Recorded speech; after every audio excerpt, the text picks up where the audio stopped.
Bismillahirrahmanirrahim. Assalamualaikum warahmatullahi wabarakatuh. Alhamdulillahirabbil alamin wa bihi nasta'in ala umuri dunya waddin. Wassalatu wassalamu ala asrafil anbiya'i wal mursalin wa ala alihi wa sahbihi ajma'in. La haula wa la quwwata illa billahil aliyil azim. Rabbi shrah li sadri wa yassir li amri wahlul 'uqdatam min lisani yafqahu qawli.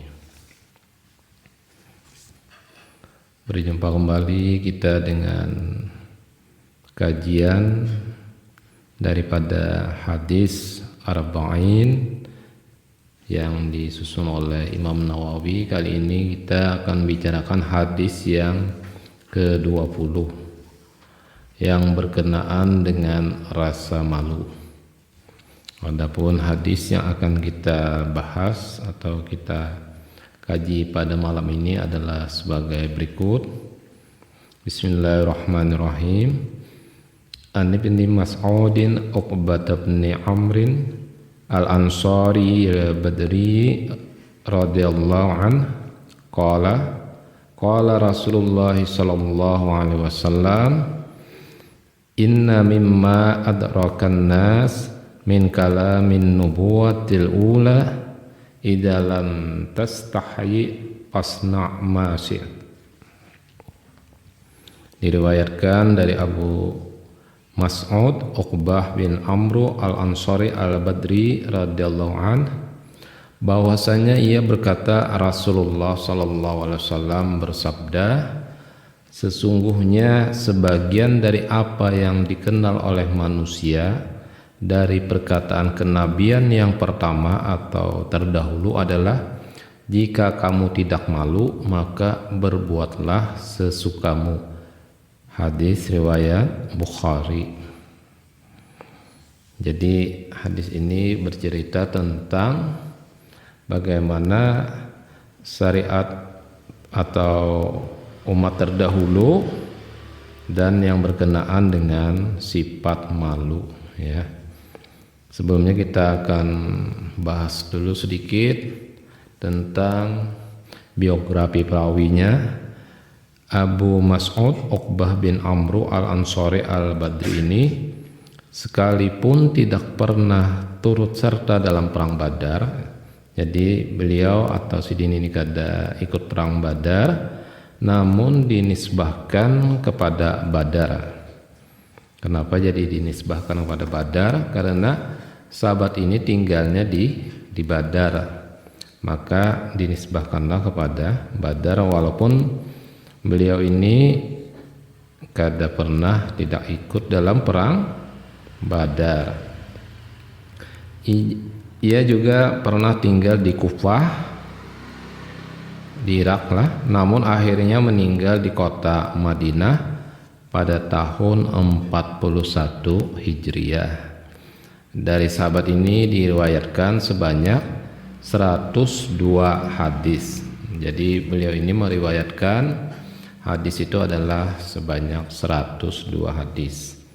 Ya, cukup banyak juga 102 hadis. Hadis yang kita bahas ini merupakan hadis yang begitu agung dan menjadi poros Islam serta dasar-dasar akhlak.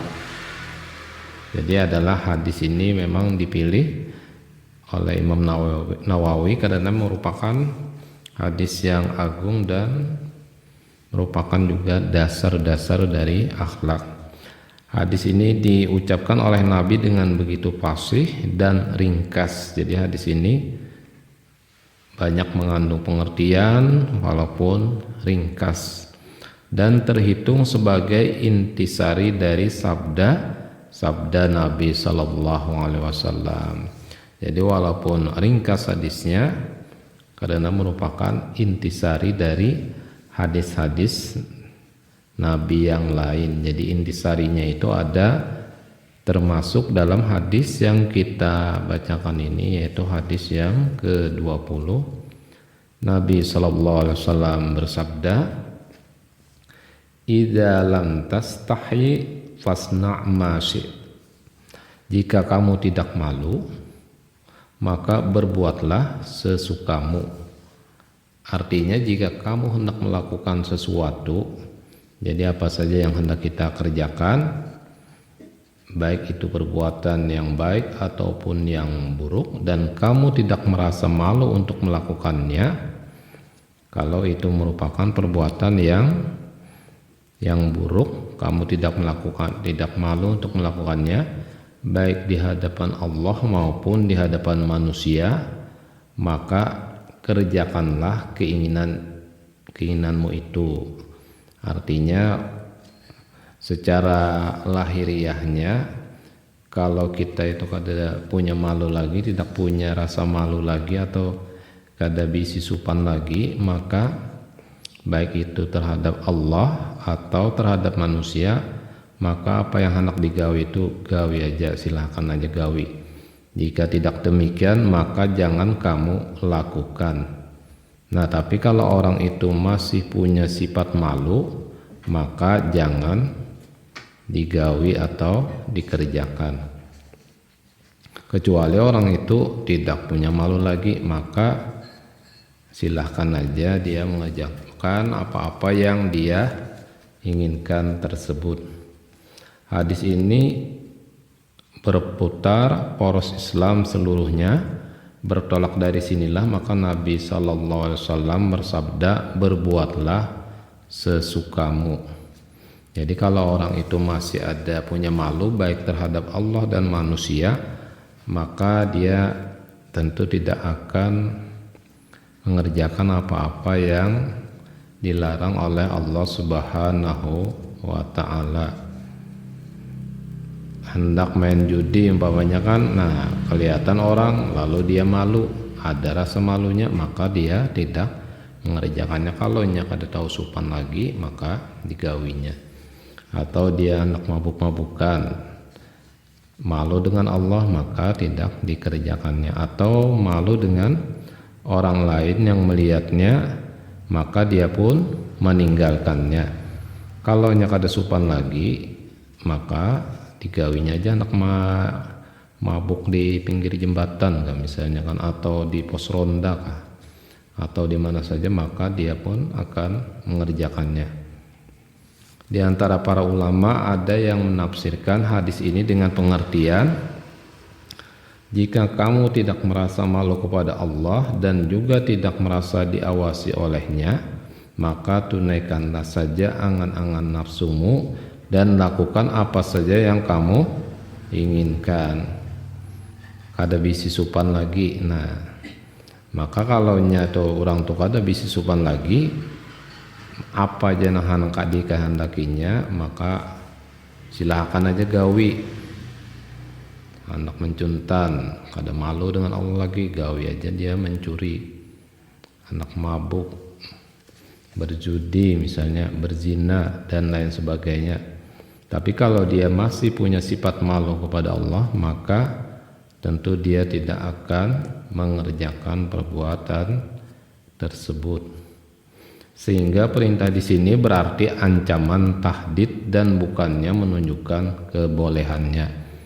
Walaupun tadi disuruh berbuatlah sesukamu, bukan berarti kalau orang tidak malu itu lalu dia bebas untuk mengerjakan apa-apa yang menjadi keinginan dari nafsunya tadi, lalu dia tidak berdosa, bukan berarti demikian. Tapi itu merupakan ancaman atau tahdid dan menunjukkan bahwa itu nanti dia akan mendapatkan siksa dari apa yang dia perbuat tersebut.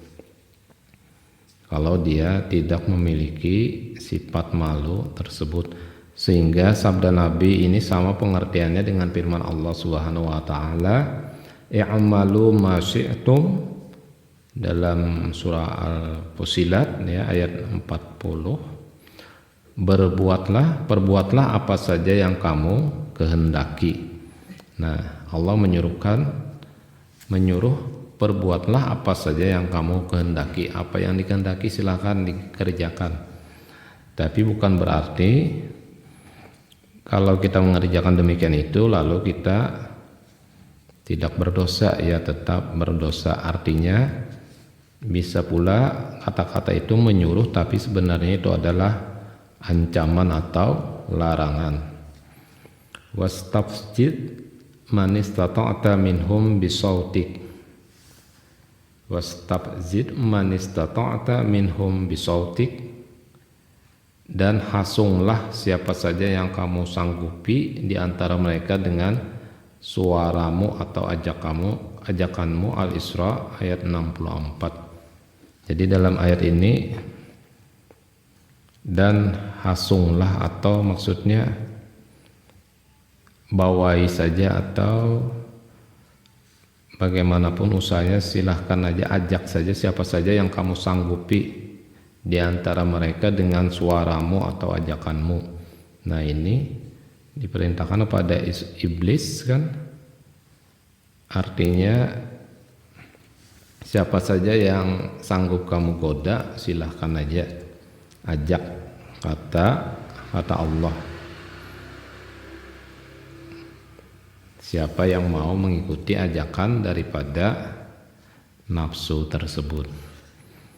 Jadi isi dari hadis ini adalah jika engkau tidak merasa malu kepada Allah, maka lakukan saja segala yang kamu inginkan. Namun perintah ini mengandung arti ancaman. Jadi maksud di sini bila kita tidak malu silahkan aja perbuat apa saja yang hendak diperbuat. Tapi itu bukan berarti perbuatan itu adalah dibolehkan, tapi itu merupakan satu ancaman, yang mana dibalik itu semua tentu ada dosanya, diancam dengan neraka kalau kita memang mengerjakan perbuatan tersebut. Oleh karena itu memang disebutkan al-haya'u minal iman, artinya malu itu adalah sebagian daripada iman, sehingga orang yang beriman itu adalah orang yang memiliki sifat malu, maka dia menunjukkan dia itu orang yang beriman. Adapun malu di sini adalah malu yang dapat mencegah seseorang itu dari perbuatan maksiat, bukan malu untuk melakukan kebaikan. Nanti itu pengertian malunya beda lagi. Jadi malu di sini adalah malu dia mengerjakan dosa, bukan berarti malu untuk melakukan hal-hal yang positif. Kalau malu untuk beramal, malu untuk sholat, malu untuk berbuat baik, nah itu berarti lain lagi malu yang dimaksud di sini.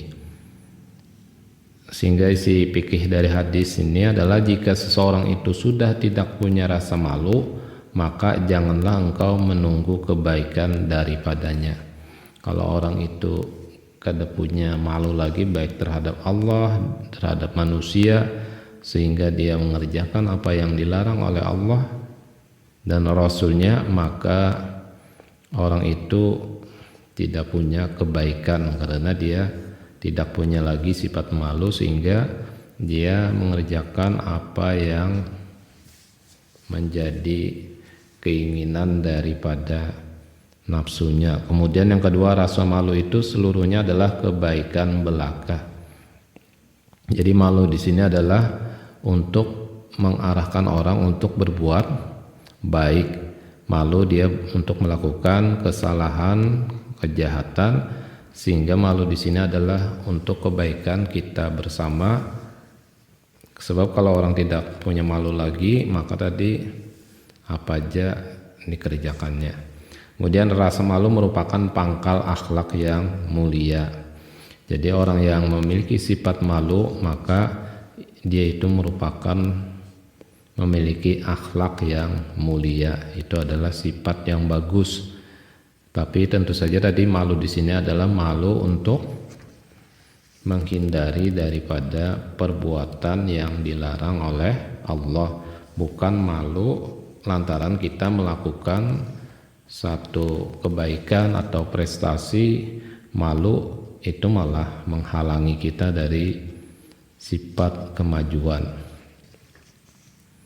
Ya, barangkali itu saja yang berkenaan dengan hadis yang ke-20 ini yang berkaitan dengan rasa malu. Mudah-mudahan dapat memberikan manfaat bagi kita semua. Mohon maaf apabila terdapat kehilapan atau kesalahan. Akhirnya wabillahi taufiq wal hidayah. Wassalamualaikum warahmatullahi wabarakatuh.